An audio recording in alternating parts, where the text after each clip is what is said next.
Hey guys, this is John. And Austin. And this is another episode of the Meatgistics podcast. All right, so we've got Curtis with us here. Curtis is the author of Alligator Wrestling in the Cancer Ward. This was a really good book. I know I told you. I actually sent you a message. I don't know if you saw it through Ring Central as soon as I finished reading it, saying how well I thought it was. Yeah. I didn't see a response, so I figured you didn't see it. So first thing I did when I got back on Tuesday was walk in, find you, and be like, was really It's technology, John, and it thwarts a lot of us sometimes. That's a computer thing. So Curt, we initially knew Curtis through a firewood business that he purchased, and he was our firewood delivery guy and the owner. We started developing a relationship with Curtis. Obviously, that went fairly well because he became our commercial salesman for Northeast states. I don't remember exactly which ones, but for the Pennsylvania and New England. There you go. I mean, those are New England's a big area. So big area, yeah. And to no one's surprise, I'm sure, who knows you, you very quickly became well-liked around here. We decided to keep you around. It's just an act. It's just an act, but it's worked so far. Occasionally I see through it. Every once in a while, I'm like, there's the evil. I knew it was in there. But we'll get into more of what this book's about in a minute. But basically, I mean, you raised two great kids. You had, from what seems like that reading this book, seems like a great life. Everything's going well. And then obviously this book wouldn't be here without what happens. Give us real broad strokes. Then the wheels fell off the wagon sort of one afternoon. So in June last year, June of 2022, I had a routine annual physical with my medical doctor, with my primary care physician. And sometimes I blow that off because I'm a picture of health and vitality. And who needs to do the annual thing? And it takes some time, right? And then I got to come in late to work and then hide the fact that I'm late. So I did the annual physical with him that morning. And the nurse called about, I did that at 8 o'clock in the morning, and the nurse called about 10:30 or 11 o'clock that morning. She said, we'd like for you to repeat the blood test we did, because they had drawn blood that morning, which was kind of an interesting development. But she said, we'd like to repeat that blood test because your platelets should be at 150 and they are at 4. And me, I'm in the middle of doing email and responding to various emergencies and this kind of thing. And I said, for what? She said, don't worry. It's technical. It's just a number. So please just go to an emergency room and have the blood test repeated as soon as possible, like right now, if you could, because it's an important thing. Okay, fine. So I did. I went to the medical center in Andover because it's close to home. And I'm thinking, this is going to be my lunch hour, and I already came to work late this morning. And so if I take the lunch hour that goes too long, I'll have to take some vacation time just because it would be the moral thing to do. And I really don't want to do that because I've only got a month of vacation time available, and I want to hoard those days. So I went out there and had the blood test, and within about 30 minutes, they had me laying in a bed with an IV drip that was started. There's a lot of activity in the room. I'm not quite sure what's going on. I didn't feel particularly good. I was a little run down and fatigued, but I'm a tough guy, so who really cares whether I'm fatigued or not? And then the doctor came in and started to explain the difference between lymphoma and leukemia. And I said, could we back up just for a moment, please? Because we're talking about these L words that I don't even think I can spell. Why are we talking about the L words? And he said, well, because you have low red blood cells and you have low platelets and you have low white blood cells. I said, so what does that mean? And he says, that means you have leukemia. Pregnant pause ensued. I'm trying to get my head around that, thinking leukemia. I think that's like cancer, but I sell firewood and meat processing equipment, so I really have no idea. So that sounds serious. I said, is that a diagnosis? And he said, of course not. We're an ER. We're not qualified to make that diagnosis. But when reds are low and whites are low and platelets are low, that's leukemia. So there it was. And they transported me later that night in an ambulance to St. Francis Regional Medical Center. They had to hustle to try to find a bed for me because all the beds were full. There for a couple of hours that afternoon, they thought maybe I'd be going to Kansas City to KU Med instead of to Wichita to St. Francis. But they found a room at St. Francis. So I was able to transport there that night. So as I say in the book, so I'm left in an unfamiliar institutional room in a bed with my cell phone and no charger and spotty Wi-Fi. And I'm trying to figure out, how do you spell leukemia exactly so I can look this up and see what's going on. So that was how that saga started. And I did not go home for the next 83 nights in a row. So you were worried about your lunch break, and it turned into 83 days. It did. And Walton's has been very gracious. They allowed me to take 30 days of vacation time right at the beginning of that. So that was good there for a while. It was okay. Yeah. And we'll get into it more, but it wasn't just leukemia. There were some other things that popped up. The leukemia was actually the easy part. And what I discovered is that leukemia by itself probably won't kill you. It's all the bad actors that lets into the system that will do the damage. So the leukemia, basically that means that you have no immune system because the white blood cells are not working.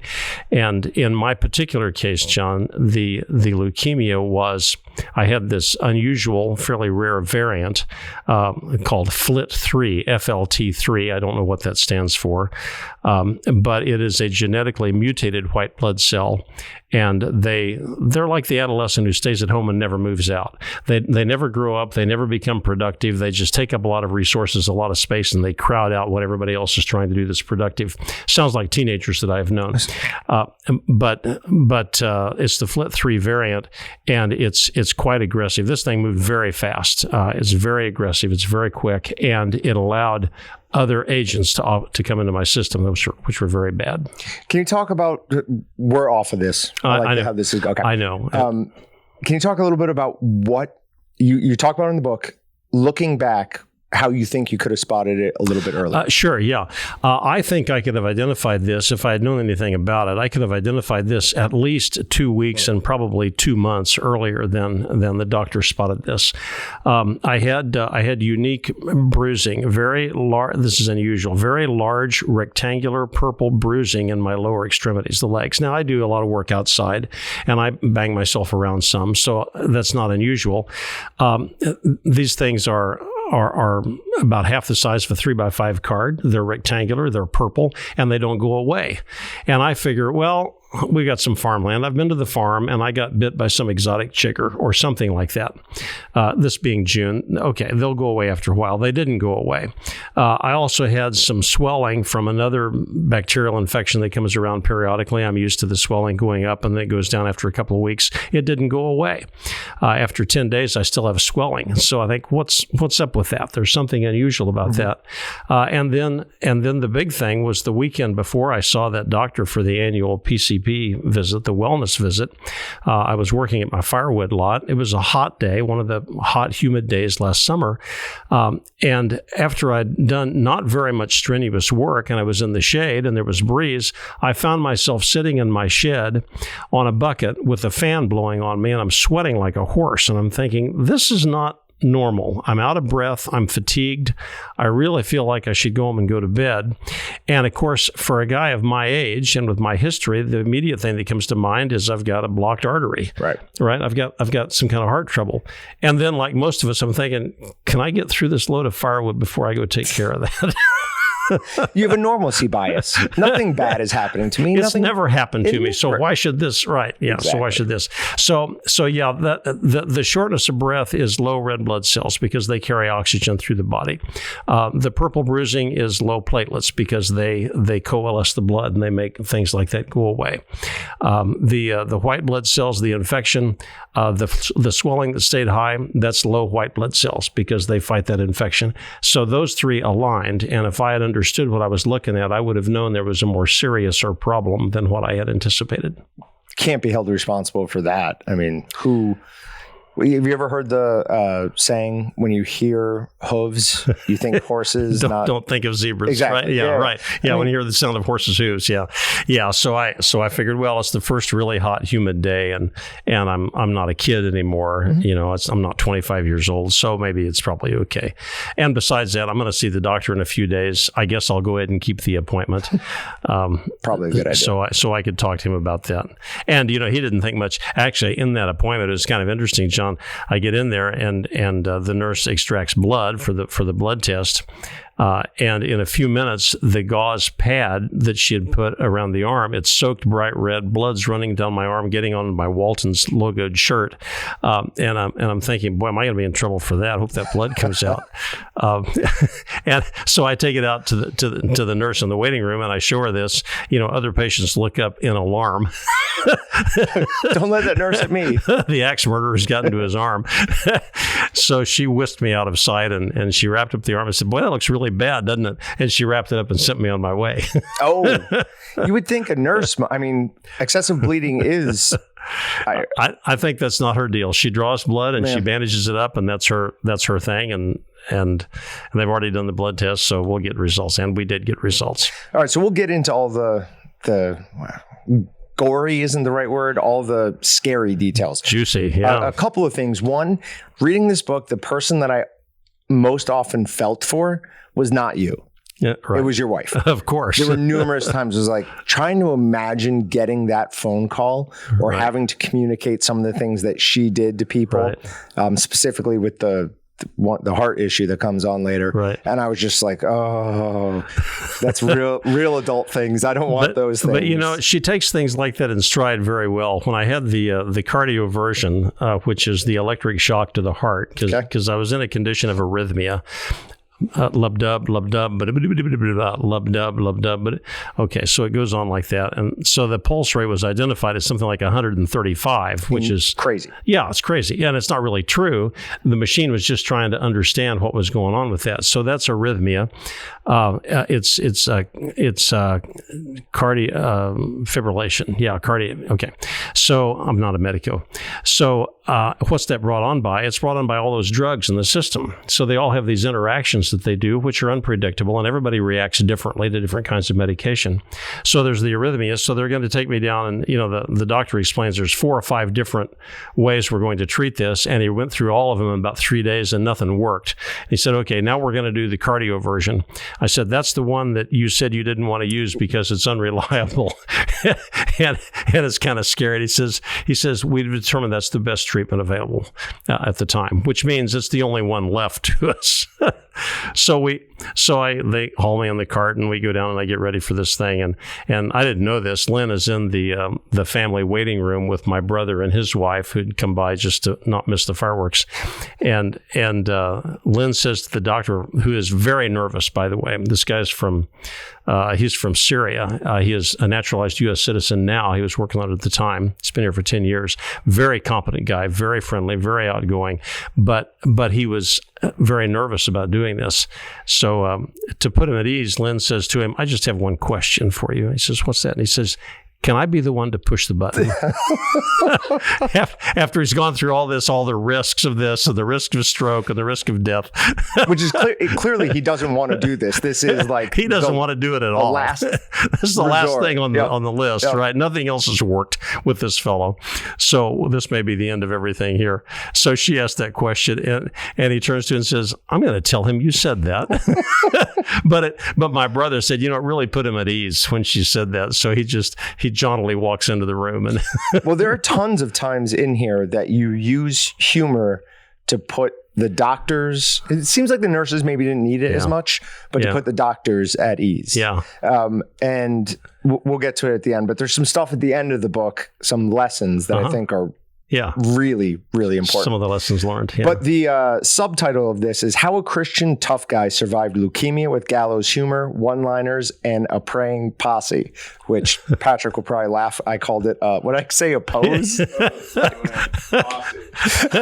I turned a few shades red on that. But if we go back to, just real quick, early life a little bit. So you grew up on a farm. I did. Doing a lot of, farm boy. Farmish kinds of things. Mm-hmm. You seem to think you weren't quite cut out for it. I was not. I was much more interested in reading and doing sedentary things in the air conditioning than I was real work. Although I did my share of real work. But I might say the farm was a quarter section. And for those who don't really understand that, it's 160 acres. It's a quarter of a square mile. So we call it a quarter. In 1905, when my grandfather first thought about purchasing that land, you could support a family of 4 on a land that size. By 1960, there's no way, right? Because corporate farming had started, and you couldn't make a living doing that. So compared to the other kids in my class, in my high school class, in a rural setting, they lived on real farms. They had a couple of sections, and they're running horses, and they're running tractors with multi-bottom plows, and they're running cattle. They're doing lots of things. Me, I'm running the lawnmower around the barn. I'll use the tractor in the field when I have to, but the field's not that big. And Dad would probably prefer to run the tractor himself instead of me do it. So I really didn't have the street cred that I thought I needed. Okay, that explains something a little bit, because after college, you said you intentionally went and worked a blue-collar job for a while because you felt like you needed the bona fides. I did. I was going to say, growing up as a farm kid kind of gives you that. It's just a scale of reference. In reference to the city kids, I probably had the cred. In reference to the other farm kids, they just say, "Yeah, we've seen your farm." Yeah, we do that in an afternoon. Yeah, right. And I knew that. And by the way, and this plays into it some. I had an eye injury when I was about 9 years old, which left me virtually blind in my left eye. I had no peripheral vision. So there were a lot of things that my mom did not want me to engage in, because at that age and in that era, you don't know what the technology is, and there's always a concern of retinal peeling or something like that. So don't be too strenuous. That's fair. Yeah. So you get into debate. I did. How much do you think that shaped your current personality? Because for those of you who don't know, who've never talked to Curt, he is a very good talker, and he clearly relishes it. Some have said that's the only thing I do well is speak. I have no idea where they get that impression. Seems odd. Yeah, it seems odd, doesn't it? Non sequitur. I've been speaking in public since I was in 6th grade. I had a teacher in school who set me up with a church women's group in somebody's living room one afternoon, and I did some memorized spiel in front of him. And of course, you got a 6th grade boy and all those women, and so you're the darling and the star of the show, and it's a brief taste of glory, for the kid. But I sort of got a taste for it then. And John, I don't know that the debate experience in high school, and I debated 3 years out of 4, not my sophomore year, but the others. I don't know that shaped my personality, but I think that experience did help guide my development in terms of interpersonal communications and relationships. So I recognized then that aphorism my mother used to say: stand up, speak up, and shut up. Say what you have to say and make it well organized and present it, and then stop there. That was well done right there. All right, moving on to college. Your freshman year, somebody living on your floor introduces you to the gospel. He did. That's right. That is not the way a lot of college kids, especially today, go. He's supposed to introduce me to something long and skinny and smoky. That's right. Usually, yeah. Right. So you went the other way. I did. And kind of set you on this, because you were already a Christian of some sort. I would have said so, and I did say so at the time.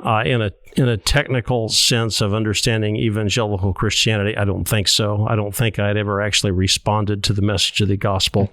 I thought I had, although I could not have passed even a multiple choice test about what that was about.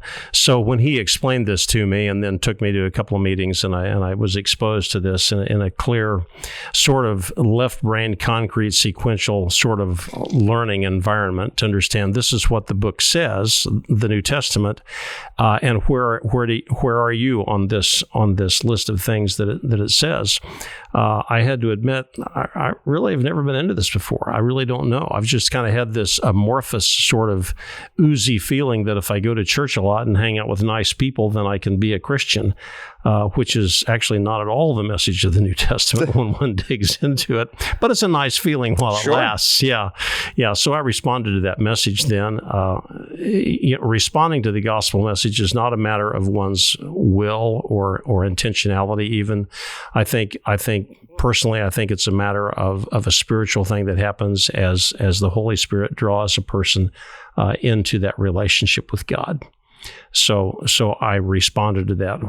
It's not of me. It's not of anything that I've done. It's not from being a good moral farm kid. It's just the drawing of God, and it's a spiritual event that occurs. Well, it clearly is extremely important to you. I mean, it is the first adjective you use to describe yourself. I put that in the subtitle because I wanted to telegraph to potential buyers that they're getting a book that has a Christian theme to it. Sure.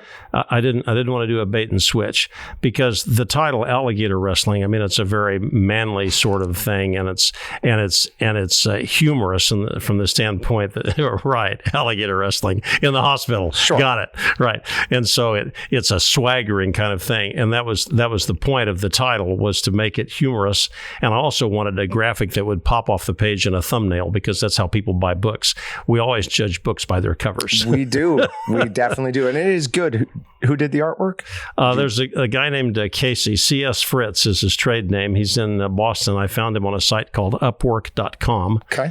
I read several resumes, and I picked him out. He's actually the most expensive one I found, but I picked him out because he had done work for some publishers that I knew of in a Christian arena. He had done I think drawings for C.S. Lewis books, for some Tolkien books. Really? Yeah.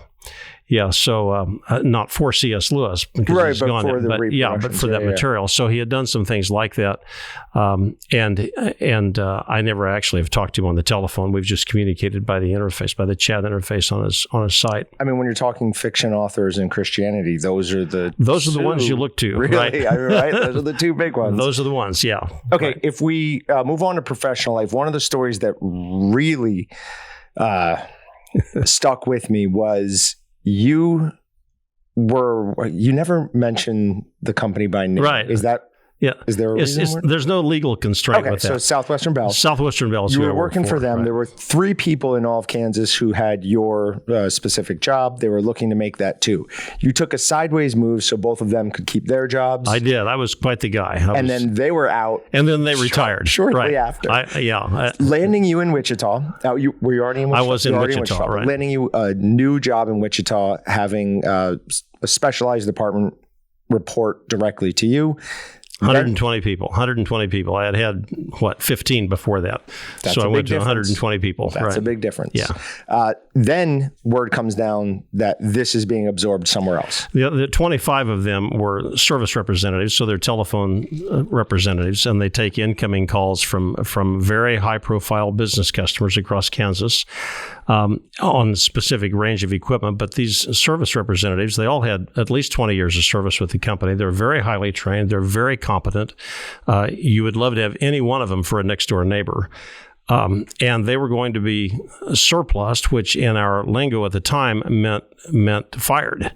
It's not a layoff. There's no calling them back. It's your time is at an end. Thank you for your service. You're gone. Well, these people are all 20 years of service. Most of them are second wage earners. It's a predominantly, in fact, in that case, 100% female audience that we're dealing with. They make good money. They have good benefits. In many cases, the primary wage earner in their family does not have insurance benefits or all those things that the major corporation can provide. It would be extraordinarily disruptive to those people. And where will they go to find something comparable at that rate of pay? I was their unit manager. It wasn't my idea to get rid of them. I'm sitting here just managing the administrative day-to-day stuff, and the memo comes across that says, by the way, we're going to surplus your group here in 3 weeks, and they'll be out of a job. So you just handle that for us. Whose idea was this? Right. So I felt it incumbent upon me. Let's try to create something for them that's going to keep these people employed, because the company's better off, and they're better off, and everybody's better off if we can keep that resource engaged. So what do we do? So I just, one thing about working for the telephone company back in those days, this is 1998 or 99 or something, you have free long distance from it's not measured, right? From a company facility, you can call anybody you want. So, and I had 25 years of service at that point or so. So I started calling people that I knew all over the company looking for work for my service representatives. I've got this group. What do I need? And I stumbled across this outfit in Houston that we called it the Billing Complaint Desk. No, it's the Billing Inquiry Center, handling business accounts where when a customer can't pay the bill, doesn't pay the bill, some problem with the bill, they have to have somebody they can talk to. And it's an inbound service. It's an 800 number service, but they can call and say, I got this problem with my bill. Well, it ends up being the complaint desk. Right. That's what that is. And we need people who can handle that.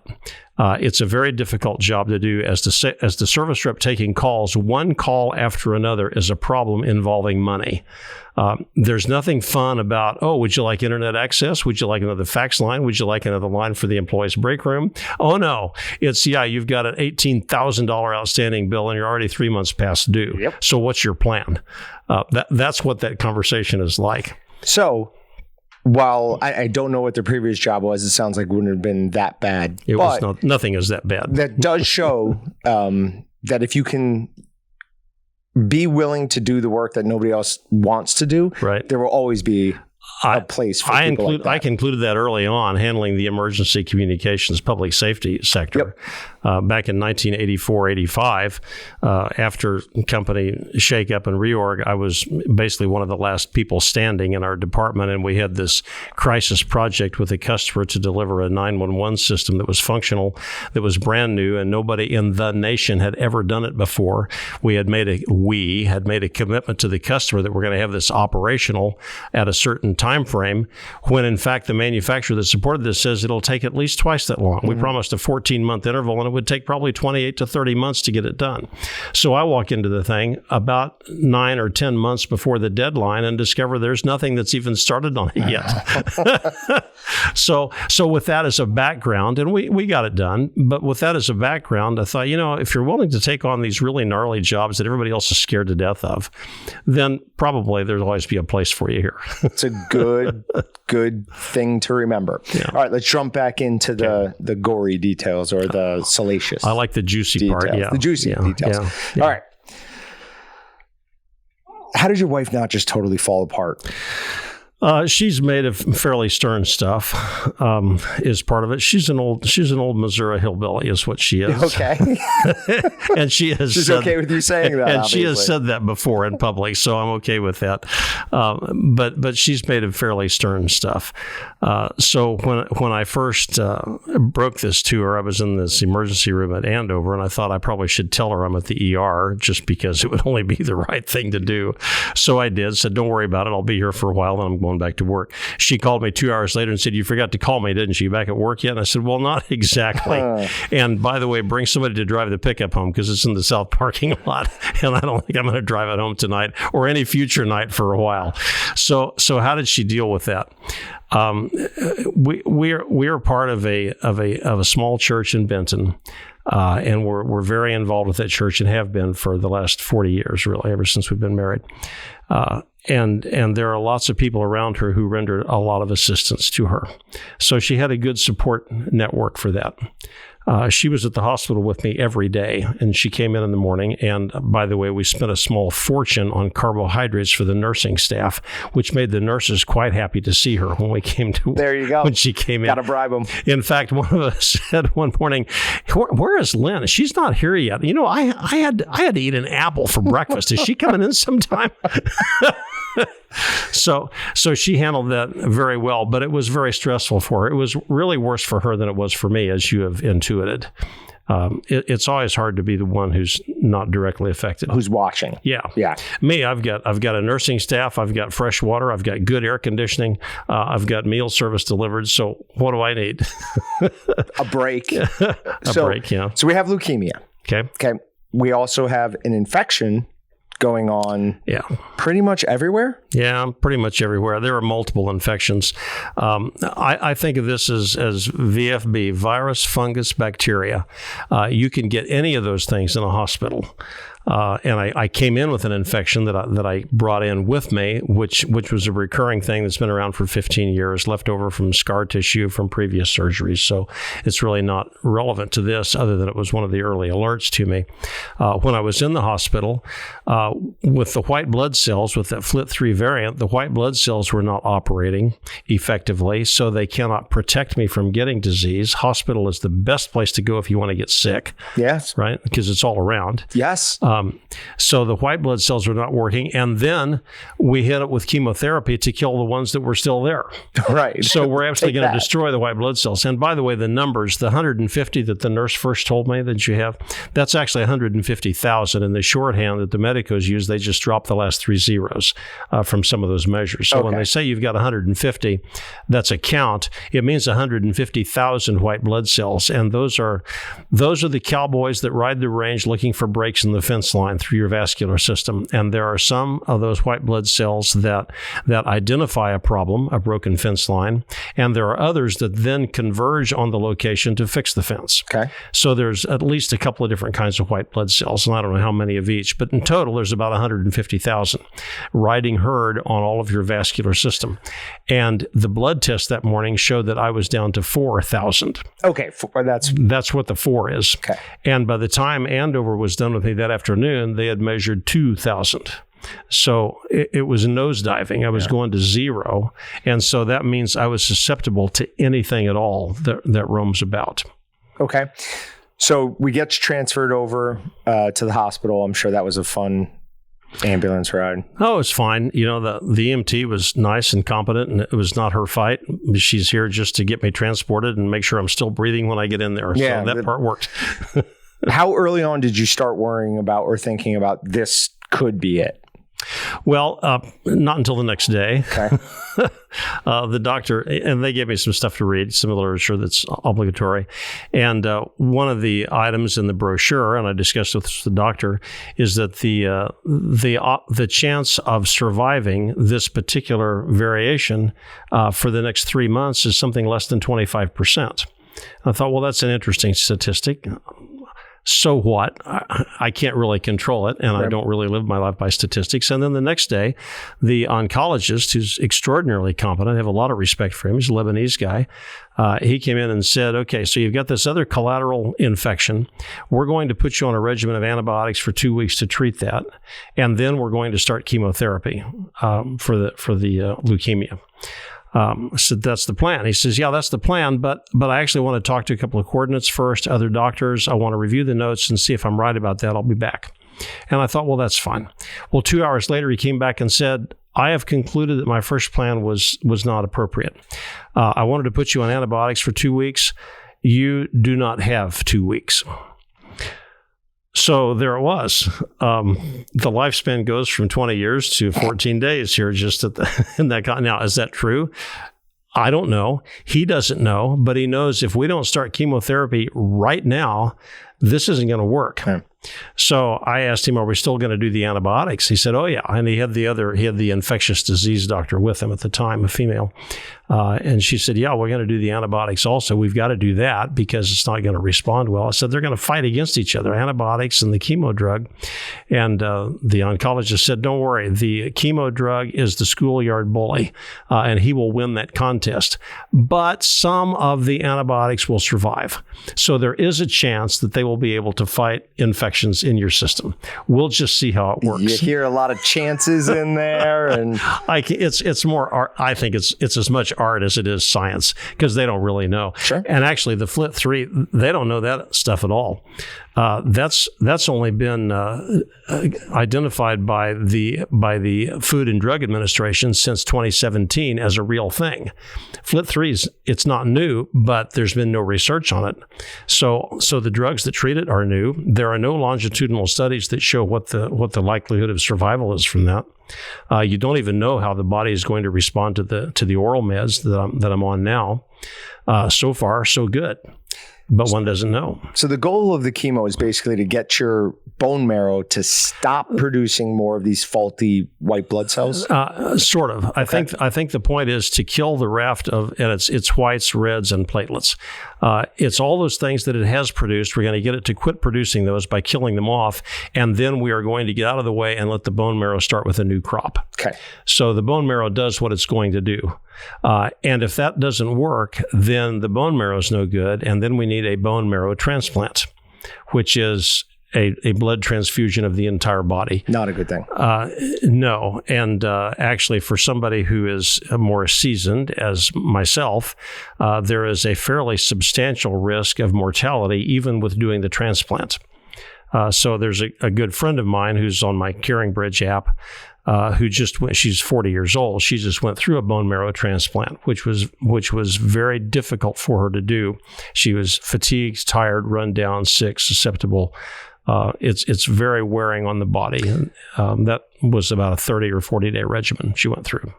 When I was in college, we had a local kid up in Massachusetts, leukemia. I think he was 6 or 8, somewhere very, very young. Yeah. Almost every kid in that college went to get tested to see if they could. The one kid could. The kid who donated or was the donor, it went so wrong for him. He dropped out. Really? Yeah. It went really, really bad. So that's not something for the donor. You mean that's not good? That's not something to mess around with. No. No. Obviously good that you and in talking with the oncologist, he said really the chemotherapy, now we don't know how FLT3 responds, but if it's anywhere close to the others, the chemotherapy will push off leukemia for an uncertain period of time. Every round of leukemia, which in my case lasts for about 3 weeks out of 4, he says it pushes it off. We don't know if it pushes it off for a month, a year, a decade. We don't know how long. But the more cycles that we do iteratively, where we kill off all the cells, and then we let the bone marrow create new ones, and then we kill that raft off, and let the bone marrow create new ones, and then we kill that raft off, right, a month at a time. Every cycle we do seems to work better. Okay. That is, it pushes leukemia off. And at the age of 69 now, if I can push that off by doing cycles of chemotherapy, why not? Yeah. I'd much prefer to do that. And this is a different chemotherapy in the last 5-10 years than what they used to use. Oh yeah, and I don't have a frame of reference for that, but what I've concluded is that everything I thought I knew about this is completely irrelevant. When I first went in there, John, I thought, cancer is a killer. It will kill you. It's just that it takes a while to do it, and it's exceedingly uncomfortable between the diagnosis and the death. Well, that's not very appealing, right? No. Can we just get it over with? I mean, if that's where we're going, I've got the check marks done, right? If that's where we're going, let's get it done. But that's not how it works. One example of that is when they used to administer this intravenous drug, which is the thing that looks like something from a nuclear test facility, hazmat suits and all that stuff. Everybody but me is in a hazmat suit. Bright that says red. Something, right? Yeah, what's going into your veins? Yeah, one of the guys on CaringBridge said, that looks exactly like the lithium grease I used in the ball joints on my 66 Chevy. Let's not forget to talk about that. We'll talk about CaringBridge. So what used to happen was they would inject that into the patient's vein, and it runs up the arm and gets to wherever it's supposed to go. And the skin surface over the vein turns bright red with a very bad sunburn. And the doctor said, sorry, that's just what the drug does. Imagine what it's doing inside your system. We're just trying to keep you alive here. So sorry about the sunburn. We'll put some stuff on it. And now they have techniques that protect that skin from doing that with a PICC line.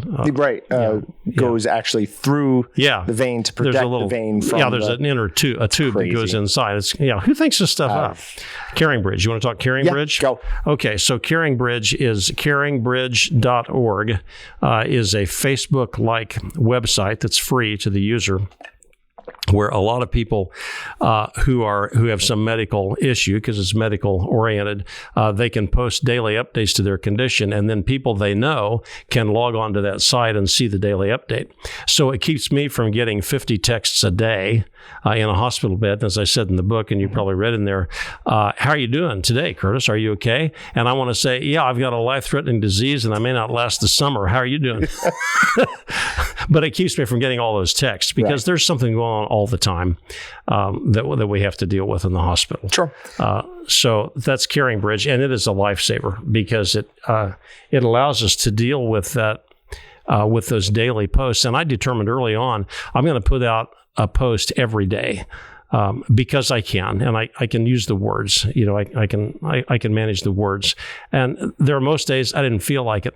But what I discovered, and this is where the posse part comes from in the Gallows Humor one-liners and a Praying Posse, I collected about 250 followers on the Caring Bridge app when I was there.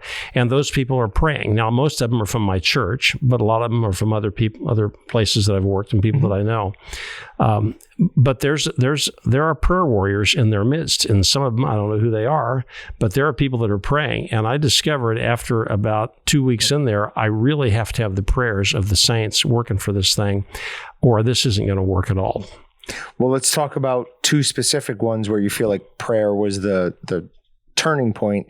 The cleaning lady. Yeah, the house cleaner. Yeah. And you said it wasn't a normal, please heal me. You called her a warrior of God. Oh, dear Jesus, we just thank you for this man, and we hope that you would. No, this was spiritual warfare. Spiritual warfare in a hospital room. She's a very tall, imposing black lady who comes in with her cleaning cart. I'm looking for Mr. Curt. Are you Mr. Curt? Well, yes, I would be the frail senior citizen in the bed. And what I had been struggling with was a mouth sore that had developed. Now, this is not uncommon with cancer patients, but I had an owie on the side of my tongue about halfway back that made it almost impossible to swallow without inordinate pain. I couldn't speak. My speech was slurred, and for a guy, all I do is speak, and for that's really unsettling that I can't get through that. So she came in and Lynn talked to her and explained what the situation was. And she said, Jesus do not want you suffering from mouth sores. We're going to fix that. We're going to pray for the mouth sores right now. And she laid hands on me and she prayed for probably 5 minutes. In a spiritually exhausting demonstration of faith. She believes in the God of the Bible, and she believes when you need something, you should ask for something. And so she asked, and those mouth sores afflict a lot of people. And I know other cancer survivors who have had terrible mouth sores.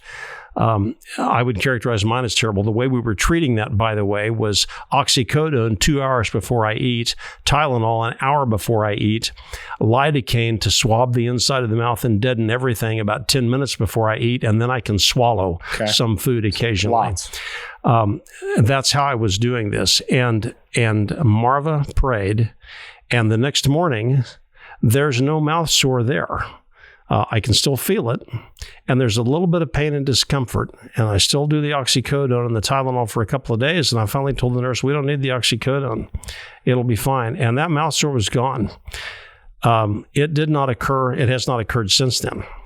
Next 3 months, no more mouth sore. And how do the doctors Good question. One of the chaplains that I know, who's a former pastor, I asked him about how they deal with that. And he said they call that spontaneous remission.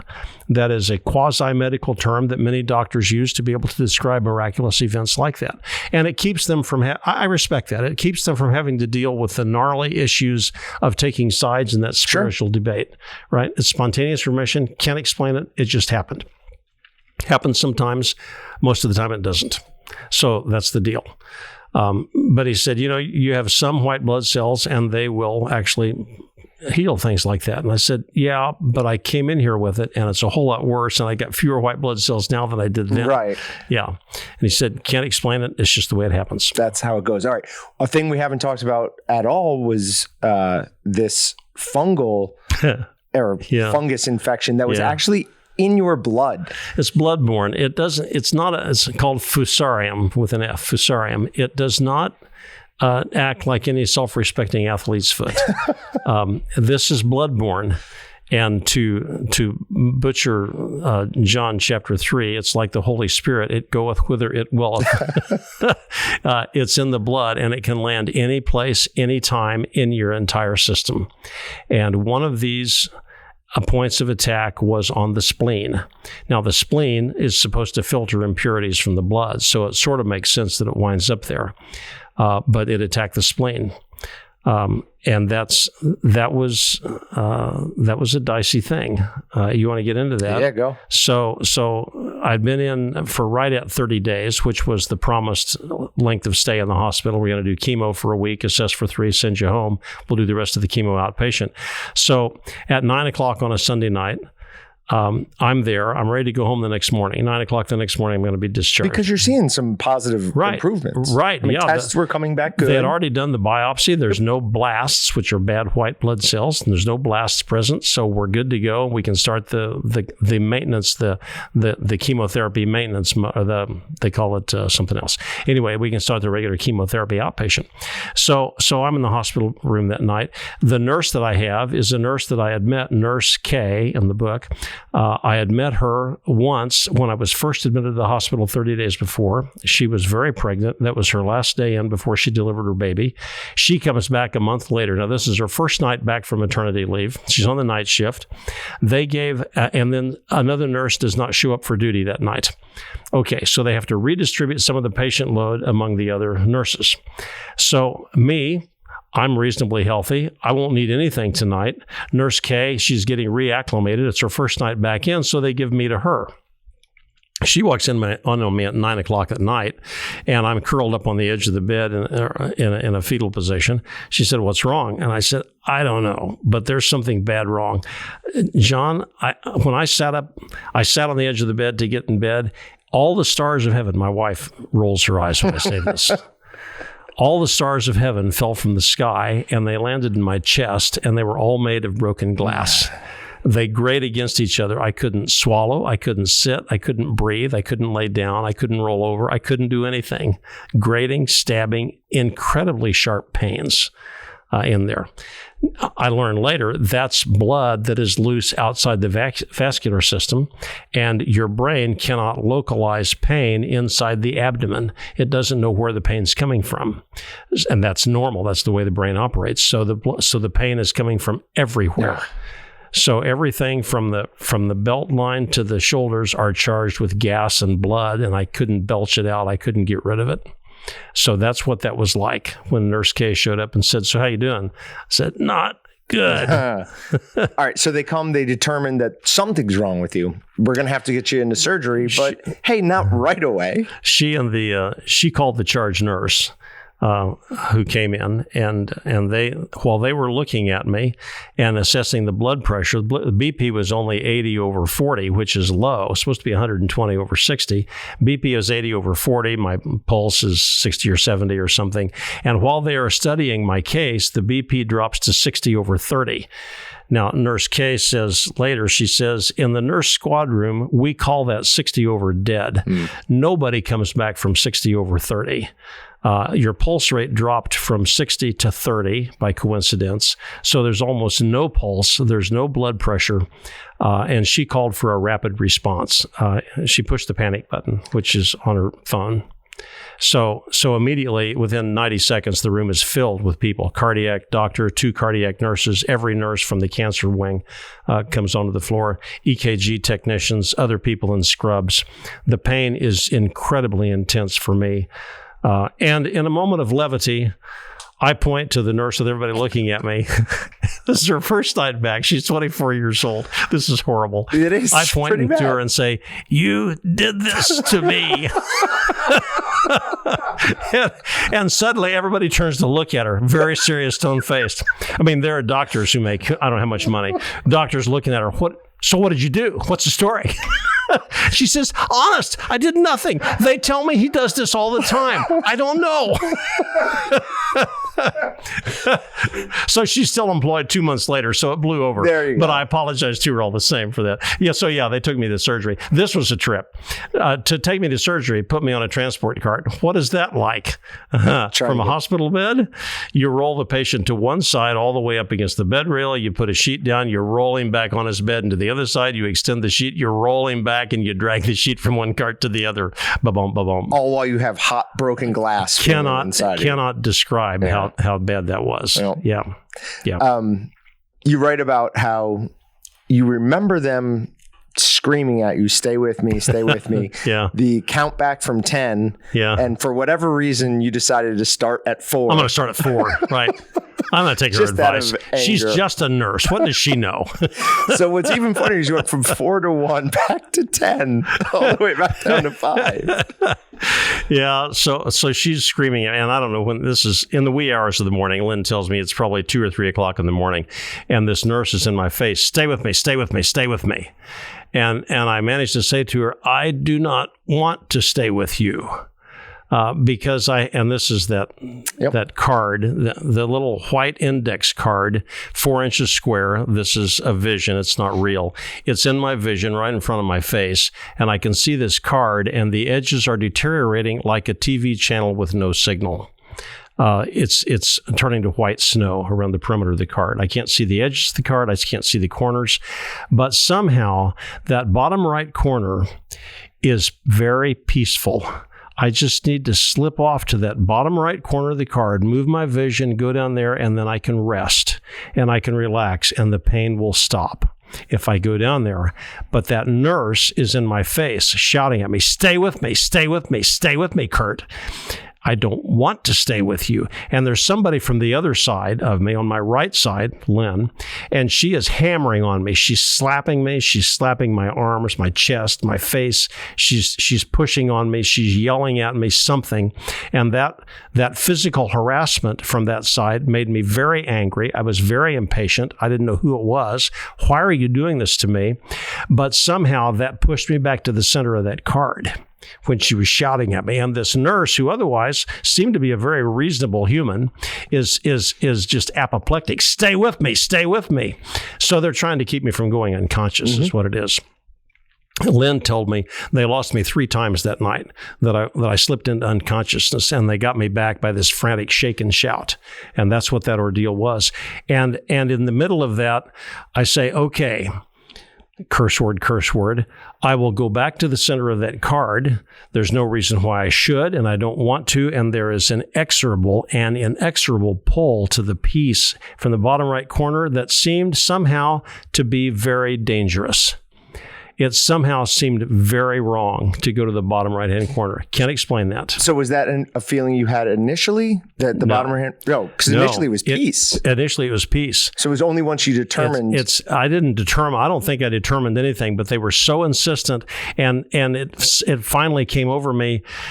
They're probably right, and probably there's something very, very bad in the bottom right-hand corner. I don't know what it is, but it seems terrifyingly wrong to go there. Okay. So what is that? I have no idea. I will tell you. So this also happened earlier when they shocked your heart back into. They did. You also talked about the index card. Yeah, there's a little rectangle that hung in my vision from the electroshock. My father died on an operating table and came back, and he described something very similar. Yeah. So there. I don't think it's uncommon. When I read that, I was.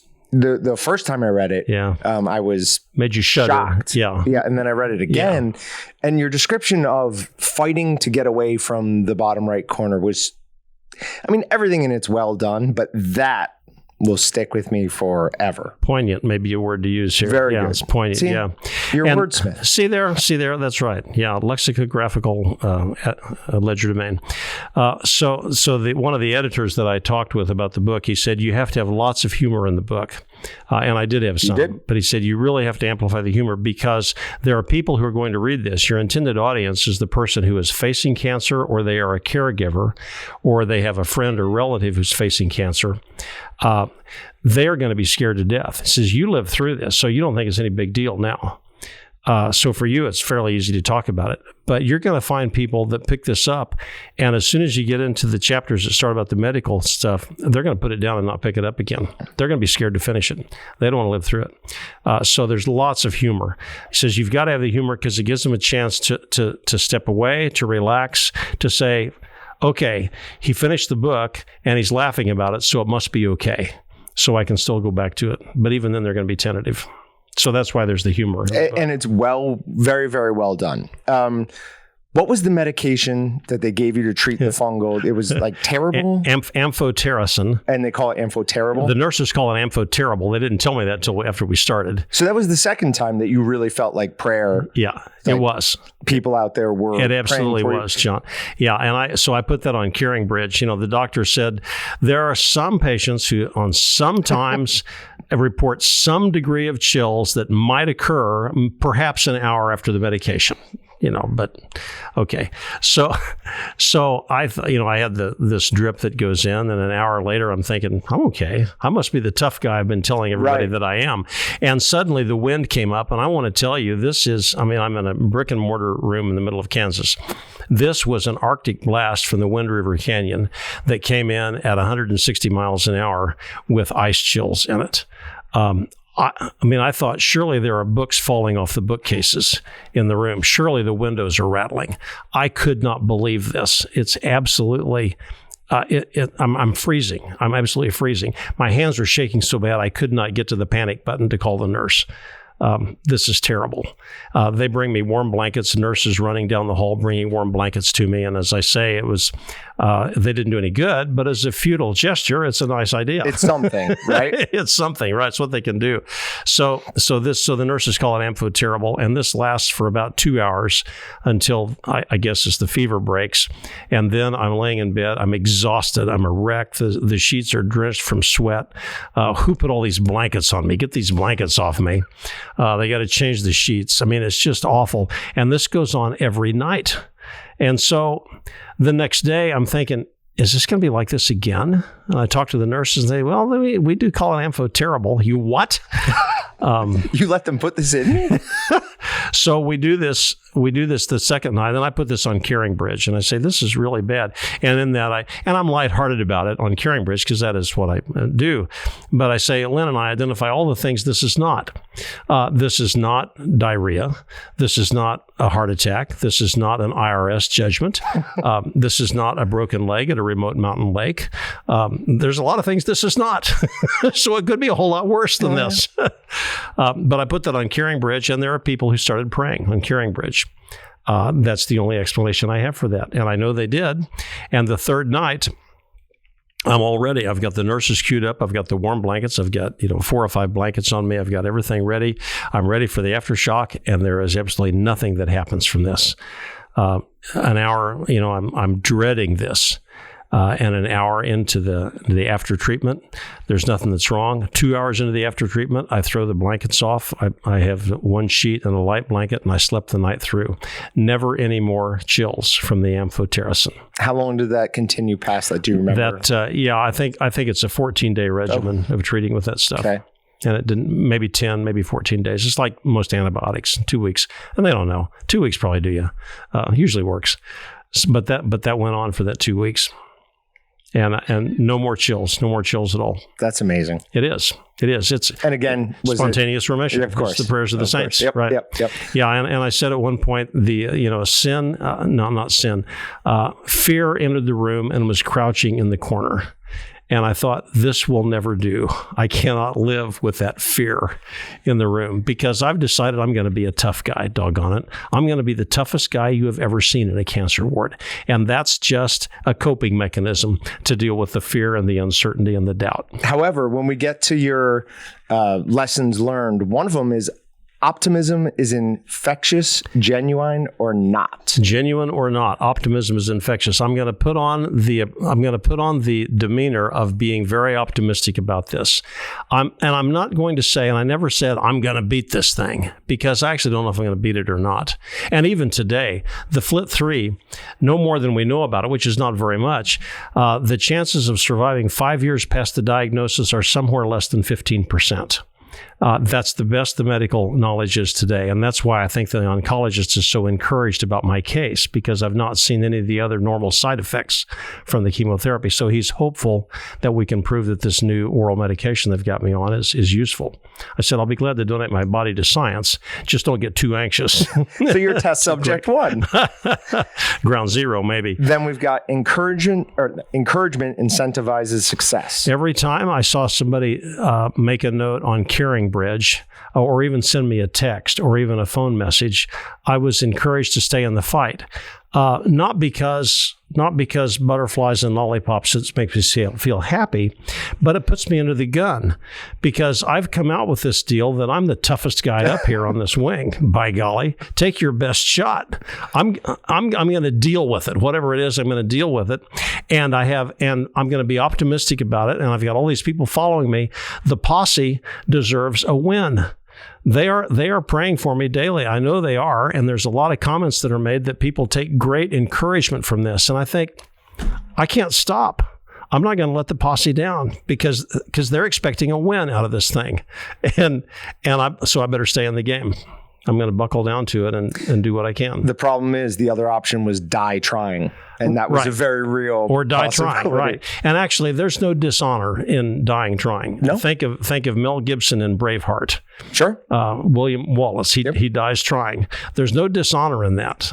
There's great glory in that, in fact, in the movie and in Western civilization, by the way. There's no dishonor in that. But to give up, to cave, to fold up, to say, this is so bad, I can't take it, and lay down and try to die, and one hopes it comes quickly, but it probably won't. Probably won't. Never. Not going to do that. We're going to keep plowing on through it. Prayer is not our last resort, but our first. You know, there's and one thing I put in here, I get tired of the movie refrains where all the people gather around to watch the hero go in to slay the dragon or whatever. All we can do now is pray.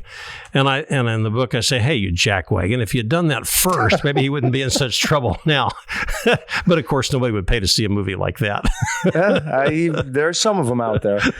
The more you treat it like a sitcom, the easier it is. What else can possibly go wrong?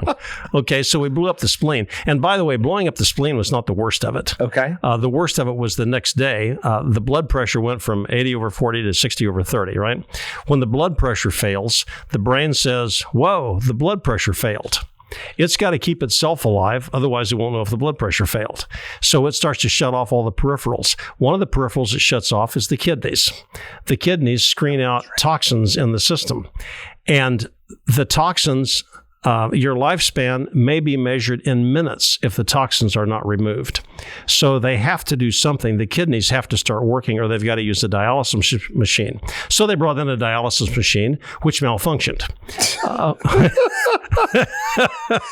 Something was out there for you. And there's these two white-coated technicians in there that are working, I don't know, it's middle of the night or what. I don't know. They're working on this thing, and this klaxon goes off, a submarine about to dive. Dive. The klaxon goes off, and I find out later from one of the doctors this is normal because this is emergency dialysis, and they cannot shut off the audible alarms in emergency dialysis. When they set up the machine, it's like any software. You go through the setup. I get to this state, but nothing else is working, so you get an alarm. Right, I got to do the next one first. So the klaxon goes off, and I'm trying to tell these guys, call the factory rep. There's always a factory rep, right? But I can't make any sound come out of my throat. And I don't know, but I'm fully intubated at the time. I got this big thing down my throat. That's why I can't speak. I can't do anything. I'm trying to get their attention. My hands won't work. They're tied down to keep me from They didn't want to hear a joke at that point. They don't want to hear any comic relief at that point. They're cursing at the machine. They brought another machine. Okay, so that was the worst of it. But when the BP quits working, that was when the nephrologist, the kidney doctor, took Lynn out of the ICU. Lynn knew what she was going to say. That doctor and her assistant went out and said, the kidneys aren't working, and that does not bode well. Lynn says, that means he's going to die. And the doctor said, yes, unless something changes, we are at the end. The kidneys have to start very quickly, or we're completely at the end. I just want you to be prepared. And Lynn thinks, prepare how? I mean, what are you supposed to do? I didn't bring my black dress. What am I supposed to do to prepare? But and actually, I did not know that until actually a couple of months after I got out of the hospital. I didn't realize they'd had that conversation. But that was as close as that came, probably. Yeah, because I imagine the last thing she wants on your mind is death, right? Yeah. So why tell you that right away? So why tell you, right? When that all happened, the spleen was 30 days in. Right. You were in 83, so that's not even halfway. That's right. We're not even halfway yet. Obviously, there is a lot left in the book that we're not going to cover. But don't suffer in silence. and also don't suffer in public. That's a very good saying. I get the construction from Ben Shapiro. That's the kind of thing he would say. Don't suffer in silence. And also don't suffer in public. We want to know when you've got the medical problem, or your kid has a medical problem, or there's some big, hairy, bad issue that's out there, whether it's medical or anything else, the church needs to be the church. We need to know about it. By we, I mean the brothers and sisters in Christ. We need to understand what the burden is so that we can help bear that burden. We need to come alongside. But we don't want to confuse that with knowing all the nitty-gritty details of. I don't want to hear the details about the diarrhea exactly. Right. I just want to know. I just want to know that there's some at the 30,000 foot level. What's going on with you, and keep me up to date with that so I understand. So don't suffer in silence, and also don't suffer in public because you actually need the help. The don't suffer in silence is such an incredibly important thing a lot of people are going through today, but also don't suffer in public would not have been an issue 20 years ago, but with social media and all of this, people posting every tiny little thing in their life. Right. Yeah, it's certainly an issue now. And I don't want to hear all those nitty gritty details, but because I've got a life to live, right? Yep. But I do want to hear enough that I can remain engaged. Never let a good, it says never let a crisis go to waste. I know it from never let a good crisis go to waste. And real quick, you attribute it to Rahm Emanuel, which I think is correct. You say that he was later mayor of Chicago, one of the few not in federal prison. That's just true, by the way. Made me laugh. I fact checked that. Yeah. So actually, I think Winston Churchill first said that. Oh, was he? Yeah, and I did not put that in the book because I didn't realize that till after it went to print. Oh, I've always heard Rahm Emanuel. It's Rahm. He popularized that because of who he was. Yeah, never let a good crisis go to waste. And, all the conservatives, politicos, they just roll around and say, well, see there, they're just a bunch of shysters. And there is truth to that. Okay, I'll give you that. But there is some truth in that. So when I'm laying there in the hospital bed, I'm thinking, who do I know who, one, has survived leukemia? I mean, this is actually toward the end of the stay or when I think I'm going to get out and be upright. Who do I know who has survived leukemia and who can draw lessons from this that will help others be able to meet not just cancer or leukemia or a medical problem, but really anything else that attacks us that is an absolutely insurmountable problem. This is the diagnosis from the doctor. It is the letter from the attorney. It's the notification from the bank. It's the note left from the partner who is gone.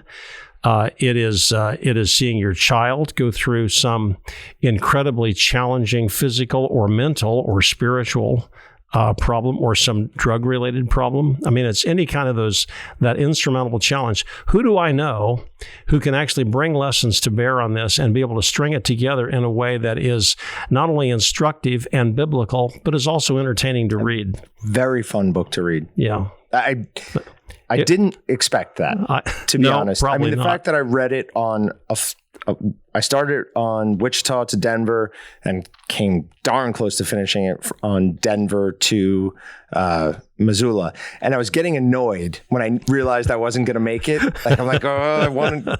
So very, very well done. Yeah, you got to keep the posse engaged. And that was my whole thought going through the Caring Bridge thing was every day it needs to be upbeat and lighthearted. It needs to make them look forward to reading the daily update. And I'm sure that here at Walton's, because a lot of people I work with, I'm sure that some of the management, they groan when this thing comes out and everybody's phone goes off ding because they're thinking, oh, good night, another 20 minutes of wasted productivity while we all go read the Caring Bridge. That's what we're really concerned with. All right, a hard trail is not the same as a closed trail. There are hard challenges that are presented to us, and that doesn't mean that we should fold up and quit, and it doesn't mean that it's the wrong trail to be on. Some of these things are just really hard to go through. And how does that apply? When I'm going through difficulty with the spouse or the child, it doesn't mean I just give up and say, well, forget it, I'm out of here. Maybe it's just a hard trail, and maybe it needs to be gone through. Any Jeep trail will tell you that. There's a difference between one that's closed and one that's hard.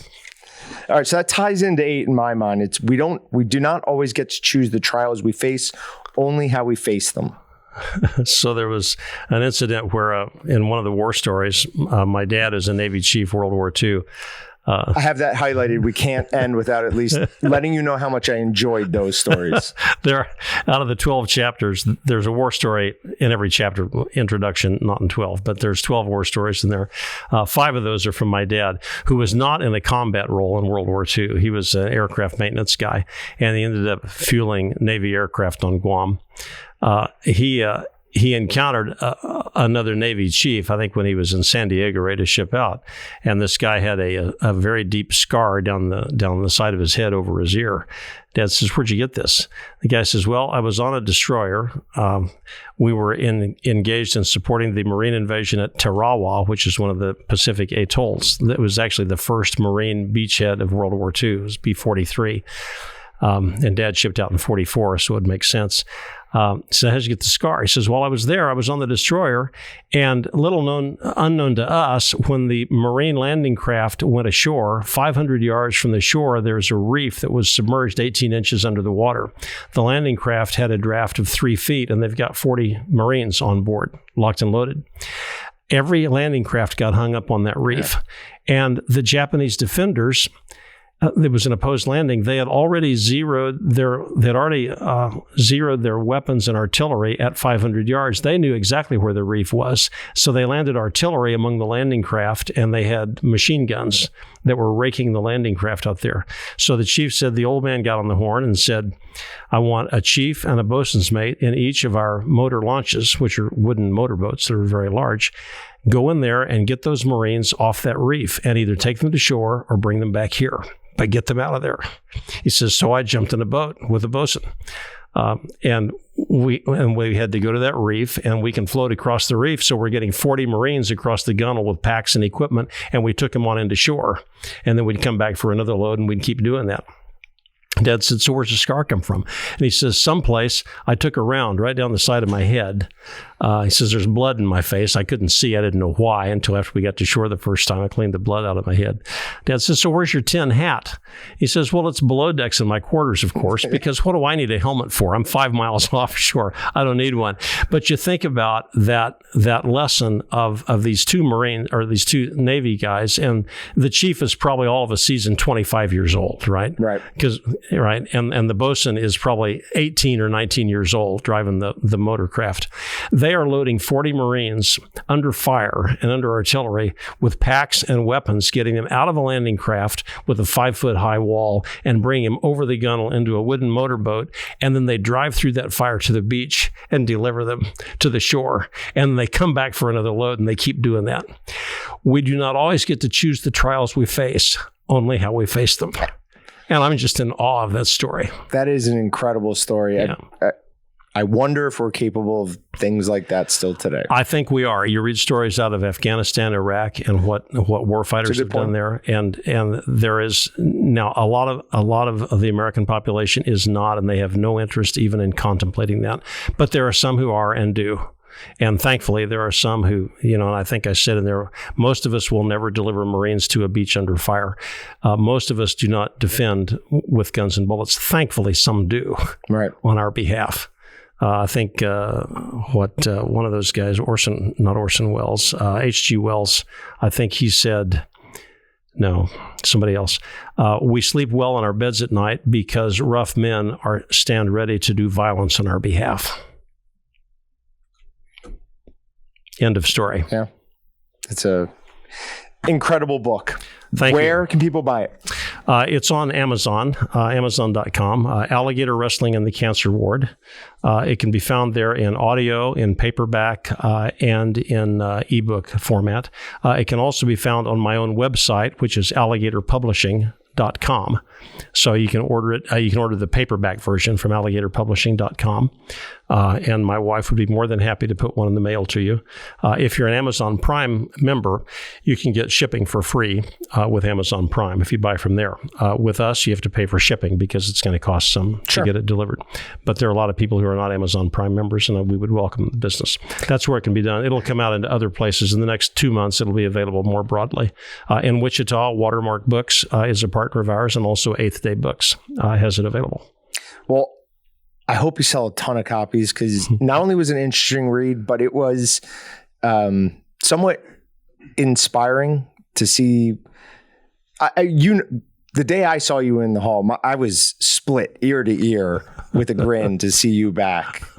So to see that you were able to get through something, as many things, it was not one thing. It was so many things that tried to get you. Yeah. To see you get through that and keep your sense of humor was... Stumbled from one medical disaster to another. Yeah. Well, somebody had a plan for you. Yeah, it seemed to work so far. One never knows what a day may bring forth. So we just keep moving, and this is where I am and who it is, and I take no credit for this, but I'm still here. So like any of us, what do we do with what we have is the question. Anything else you want to talk about? I think that's really good. I made up half of that anyway, so I really don't know anything else. It's all nonsense. It's not true. Curt, thank you so much. Thanks, John. That was excellent. I appreciate it. Thanks, John. It's a pleasure to be with you.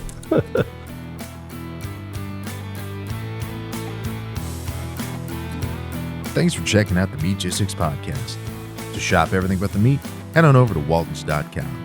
To get your meat processing questions answered by experts and enthusiasts alike, head on over to our online community at meatgistics.com. Waltons, everything but the meat.